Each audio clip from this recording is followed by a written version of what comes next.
Hey guys, so in this video I'm discussing the Flash 809 titled Phantom. This is my review of it, and also my opinions at the end of the video. So if you enjoy the video, hit the like button down below, subscribe if you're new, notifications on, and we're gonna get right into the episode, because holy crap, it was a good episode. So it opened up at the loft with Dion and Iris, and they're working on... Dion is giving Iris treatments for the time sickness, even though she's already been apparently cured for it for a couple months now, I think, or it was around a month. But Iris is trying to figure out why she keeps, like, forgetting things and, like, shifting, like, the future a little bit. Like, she's skipping out on time, like, she's blacking out. She can't put it together. And as Dion was leaving, well, before this, Iris remembered a scene from Armageddon, which was when Iris and Dion were in the train station, and Iris's time sickness is acting up, but that all got erased, because the Armageddon timeline all got erased. Despero never showed up, never tried to kill Barry, all that stuff got erased, which means, and also Joe never died, which also means that train station scene never happened, but somehow, some way, Iris is remembering it, and you have to assume it's because of time sickness, but she's cured. What the hell is it?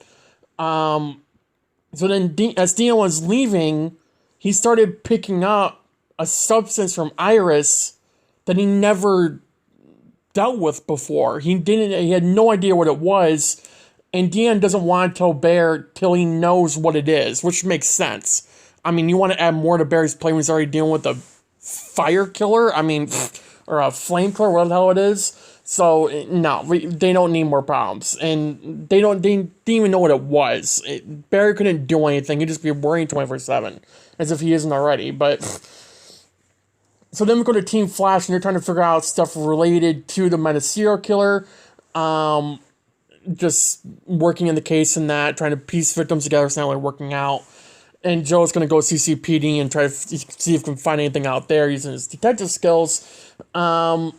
We learned that Katie's on vacation with Marcus, like she's been doing on and off for several weeks now, or several days now, according to Frost, so that's why she wasn't in the episode.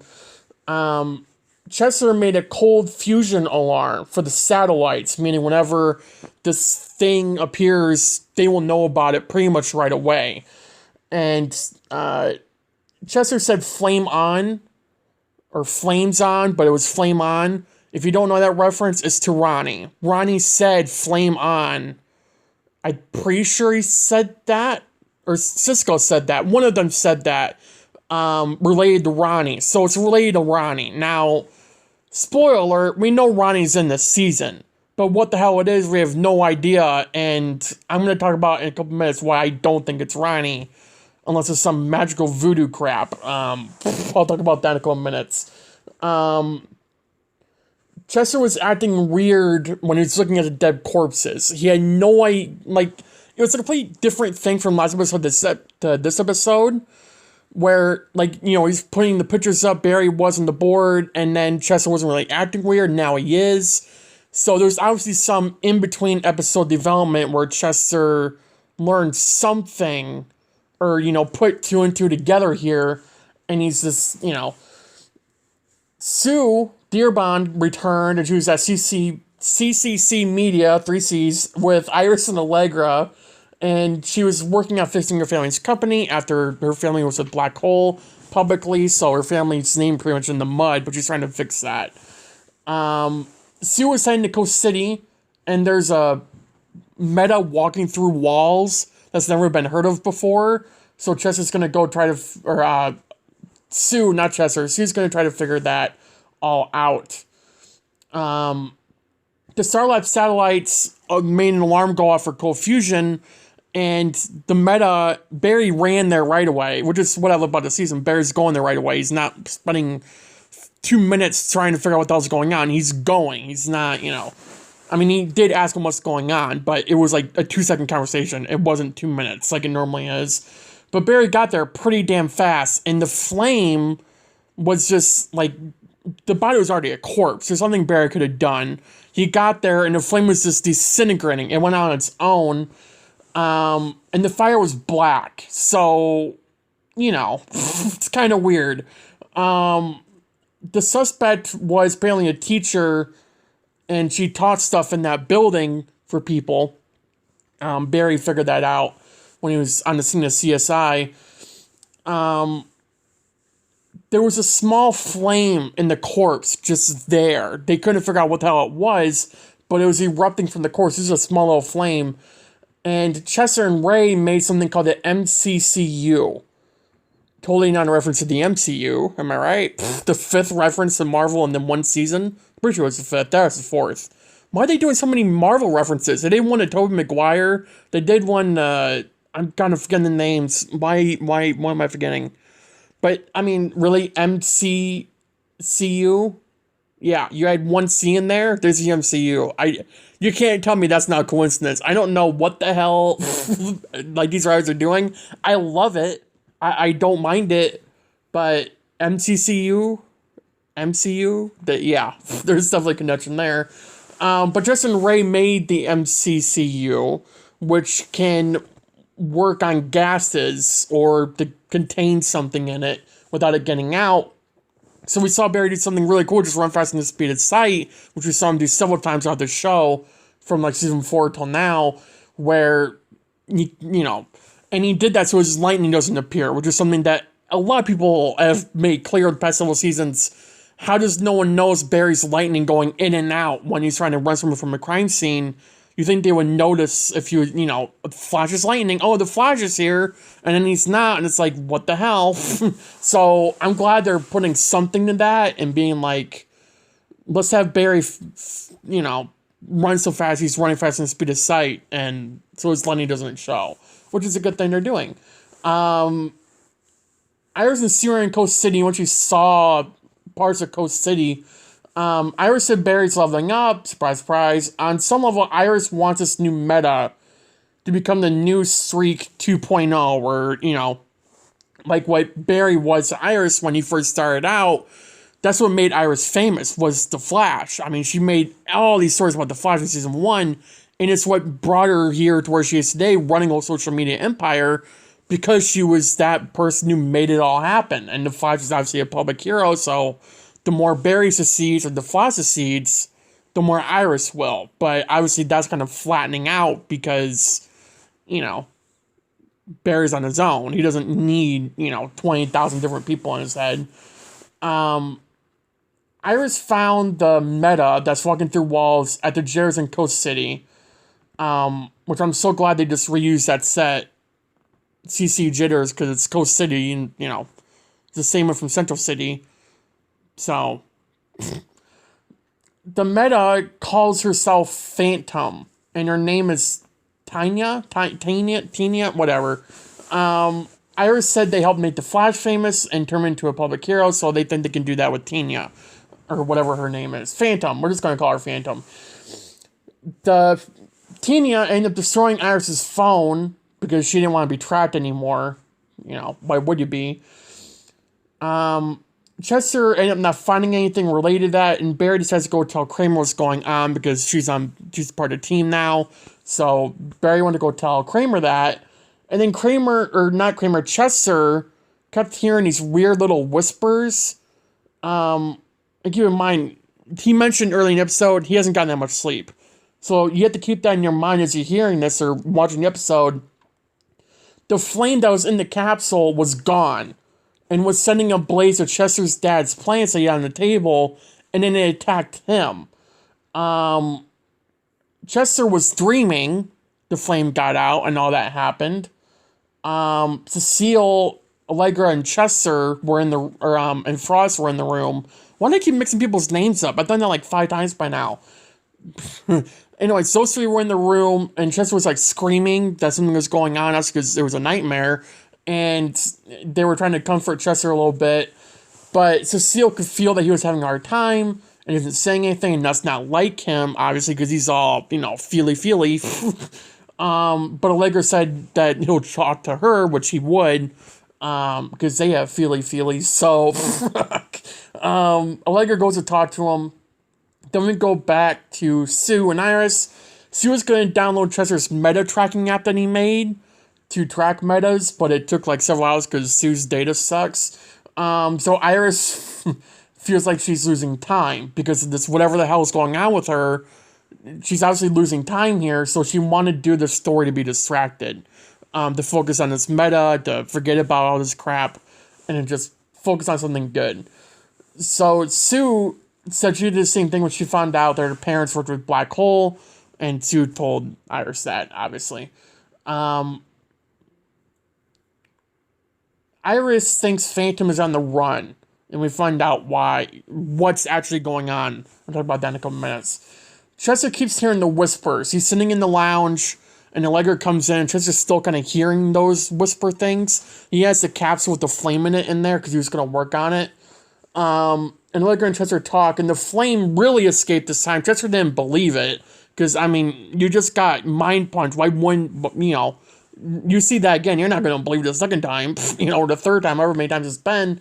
So, it made sense that Chester wouldn't believe it, but Allegra is saying, no, that thing's real. The fire's cold fusion. Now, I'm glad they pointed this out, because I didn't even put that together right away. The fire sprinklers that are all throughout Star Labs that would work when there's a fire, this isn't a regular fire. This is cold fusion fire. This is like a nuke fire. And it wouldn't work. You could put a fire extinguisher on it and it wouldn't go out. And I saw someone say this on Twitter. Why didn't Allegra shoot at it? She has light powers. The fire mixed in with light. Do you really think that's going to stop it? No. That makes no sense. And I'm not trying to be rude to that person, but you need to, use your brain once in a while, because that was a stupid comment. Light versus fire. I wonder who would win that. Spoiler, it'd be the fire. And probably the death-defying fire that's managing to do all this crap on its own, or remote control, whatever the hell it is. Freaky fire. But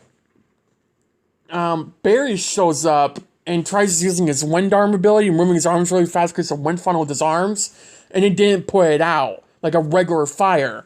Like we kind of saw him do with Hotness last week in 808.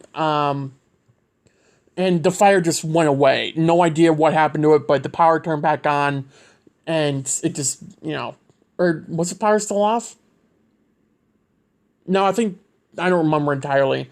I think the power was still on at that point, because they didn't attack the entire Star Labs. But Chester made a satellite tracking the cold fusion to track inside Star Labs. Now, he didn't do that before. He put that in now after the thing attacked, because he didn't assume that it would actually come to Star Labs. Barry thinks he's able to control the flame remotely. Whoever the hell this villain is, Barry thinks he's able to control the flame remotely by his meta powers. Barry tells him to lock down Star Labs and not let anyone in or out except himself, which Barry could easily just run through it or phase it or whatever he needs to do. Tanya, whatever, is looking for her mother.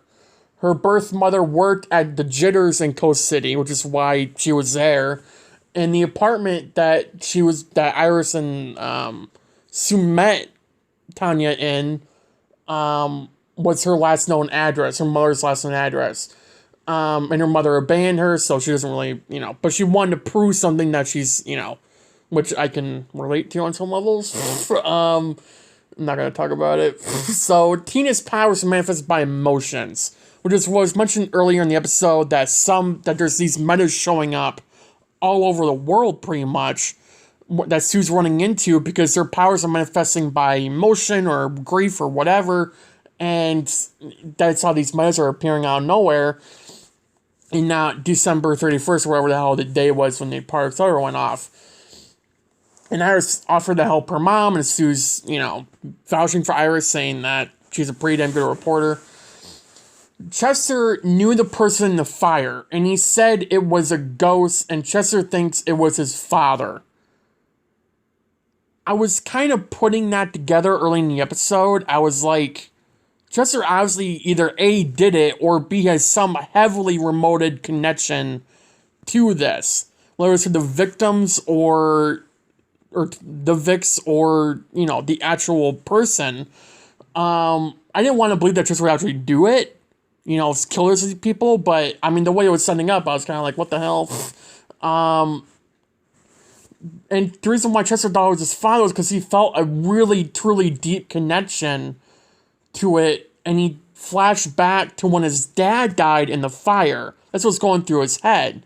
And you could hear, like, the screams of his father dying and the car roaring, which is what we've been hearing Chester hearing throughout the episode. And Chester always hated his father, so he thinks it's coming after him now, but it's, trying to kill him because they hate him so much. You could argue that's a good thing or bad thing. I think it was a good thing. I love this episode because of every scene in this. This episode was amazing. I'm just going to say right now. I'll talk about in a couple minutes why I think it was, but it was truly amazing. And this scene really did wonders for the episode, I think. The power went off at Star Labs, and all the Q fusion spots throughout the entire city are now at Star Labs. And they're surrounding the entire building and all heading towards the Cortex where they're all at. The flame broke through, like, it's actually in Star Labs now. It was in that, the elevator room right before you go down the hallway to the Cortex. It was down there. And once all the supports break in Star Labs, all the toxic substances that are in Star Labs will break out into the city, and that's obviously something we can't have. I'm not being sarcastic there, I'm being dead serious. That'd be a bad thing to have. Then we find out the flames are converging on the speed lab. For whatever reason, they're all going there. I think they should explain that a little bit more. Why the speed lab? Unless I'm missing something and I just forgot. Like, the speed lab, the center of Star Labs. Have we ever figured that one out? If it is the center? You would think the Cortex is, so why would it be in the Cortex? I guess because everyone's in there. They want to keep it on the down low? I don't know. That was the one thing I didn't really get this episode, but Barry and Frost go to the speed lab, and Barry tries to tell everyone to get out because they can't put it out. Frost powers aren't working, the flames surrounding Barry and Frost. Cecile feels thousands of people's pains. And when she said that, I was like, what else would it, because she was feeling like Chester's pain, and then, like, thousands of other people's. I mean, this thing is dangerous. The flame, feeling thousands of griefs. Unless she was feeling around the entire city, that thing is feeding. Which was a big thing. And we find out that the flame appeared to Chester as his father, and actually showed up as his father, and Allegra and Cecile saw it too, so this was real. Like, Chester's dad was right in front of him. So at this point you would think, okay, Chester's dad is the metahuman killing all these people for whatever reason. Then we go to Barry, he's trying to face the fire to protect himself and Frost, because they can't get out. And then we find out that the thing isn't actually Chester's father. The thing, whatever the hell it is, the freaky little thing, is feeding off of grief and all this crap. Well, not crap, but you know what I mean. It's feeding off of all of the grief. And it appears to the person that's having all this grief and just tries to take it. And to take it, he needs to kill that person, so he's eating on it. That's what he's doing. The past two metas, well, we'll talk about that in a minute. But that's what it's doing. It's eating off of grief. And it's eating off of all this pain and heartbreak. The thing ended up disappearing when Chester's heart kind of went away and he realized the truth and pushed it aside and told it to go to hell, which it seemed like it did. The power turned on back on Star Labs, and Barry was able to phase through the flame. It worked. So that's the way they can get through it. I'm pretty sure they said it worked. It was very close to it, at least. But Barry and Frost weren't injured in any way. So all the Vicks that Joe mentioned, all the Vicks had lost someone, which is connected to grief, which is why it went after Chester. So this thing has a survival instinct. The flames need to eat. Just like humans, we need to eat to live. The flames need to eat to live. And the way they eat is by off of grief or pain or heartache. And that's getting that from human beings, from killing them. Doesn't matter who it is. They're not metas. The flame is a killer. And that's what's killing those people. It's legit flame. No one's controlling it. Cecile mentions her mom, and Allegra mentions her sister when they're talking to Chester, and all the pains that Barry's been through, meaning that everyone on Team Flash has lost someone, but that team is full of people who Jessica can talk to.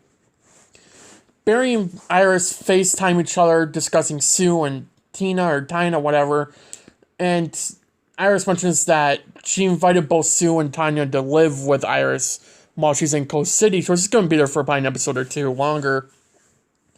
Barry said he's glad Iris is there and not home with the Black Fires, because he's worried that if Iris dies, that thing will come directly for Barry, and there'll be nothing he can do to stop that, because he'll be so full of grief and anger, there won't be anything to stop him from that.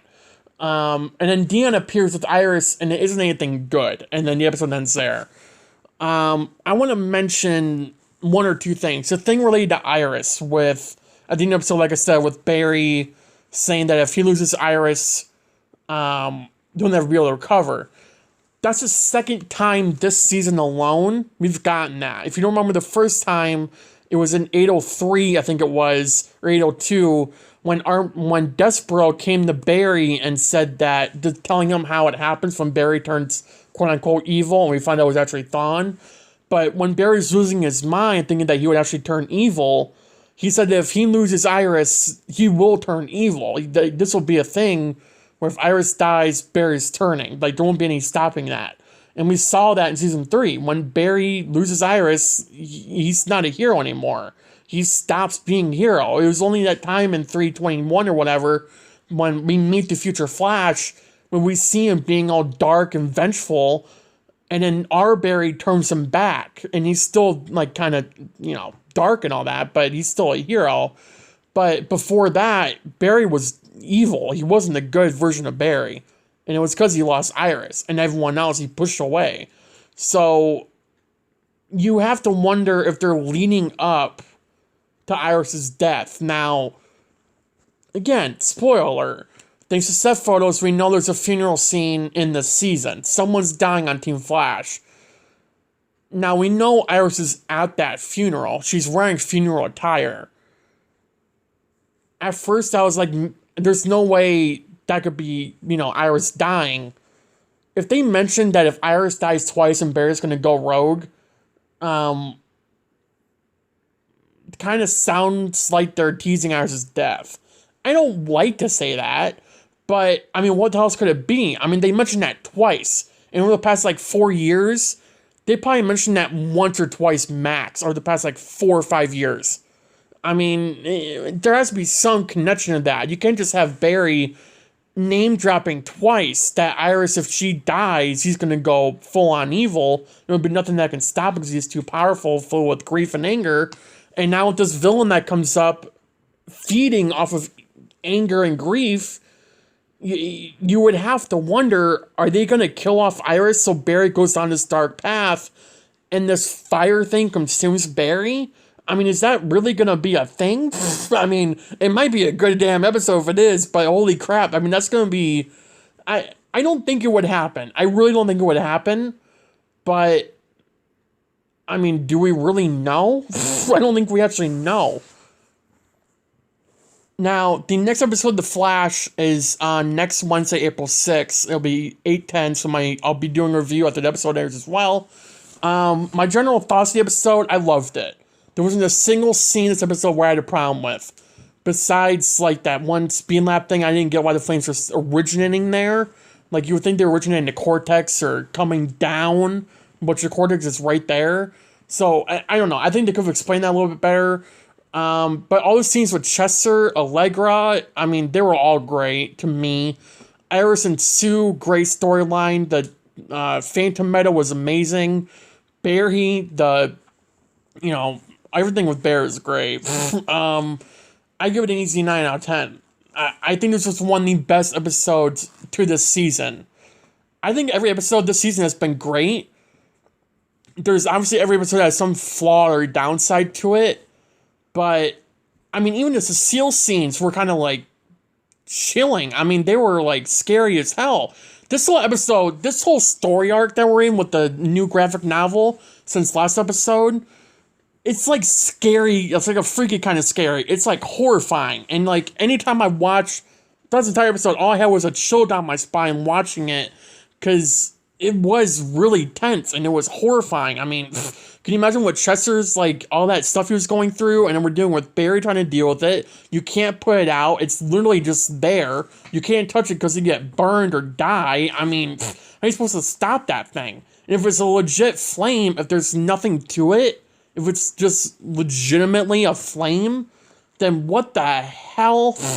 Now, some people are saying it's Ronnie, and I get why. He's coming back this season. He's resumed to be coming back from the dead. But unless Ronnie leveled up, which I know, we're getting sick of hearing that. I'm really not. But unless Ronnie really has come back to the dead, and he is truly, truly leveling up, I mean, what are we dealing with here? Ronnie's being able to control flames and becoming a flame? A dark flame? That's not Ronnie's flame. That is a new thing we've never seen before.